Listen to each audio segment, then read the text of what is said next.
Chapter 52. True to Gao Hong's words, after dinner we played a friendly match right in the parking lot. It was the weeklies and guests against the football players, and boy, were we on fire. As Billy Bob and Fred played defense against Su Wen, Hank and I tried to dribble the ball towards Gao Hong.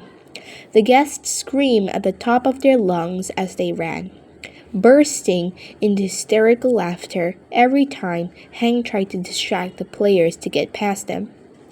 Hank had some unconventional tactics like pointing to the laundry room, making owl noises, and walking like a crab.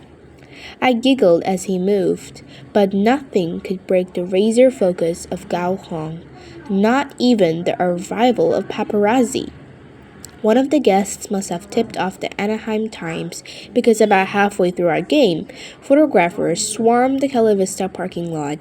But Gao Hong remained as cool as a cucumber, dead set on not letting a single ball get through her. "Aim for the right corner," Hank hollered as I tried to shoot a ball past her. By corner, Hank meant the broomstick on the ground, which we were using as the goal.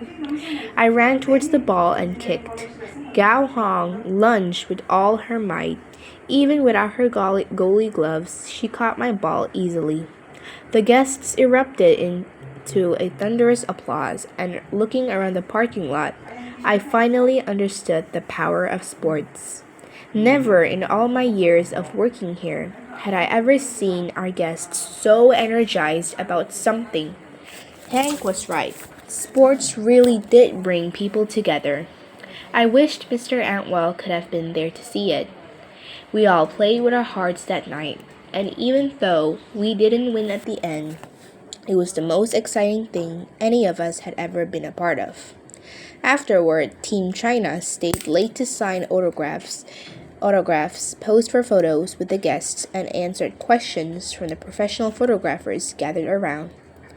"Tell me, why did you guys decide to play an informal match here at this local motel?" one photographer asked them. "We wanted to see America," Su Wen said. "Not just at the stadium, but real America." "And do you like it?" The players smiled at me, Jason, and Lupe, and the weeklies. "We couldn't have been more impressed," Su Wen said. My heart swelled. I felt the two halves of me coming together. "Thanks for filling my tummy up with home," Gao Hong said to Jason. "I'm going to tell everyone back in Beijing about your duck." "Tell them to find me at the Cala Vista," Jason winked at Hank. "My buddy and I will hook them up." Hank turned to Mr. Yao.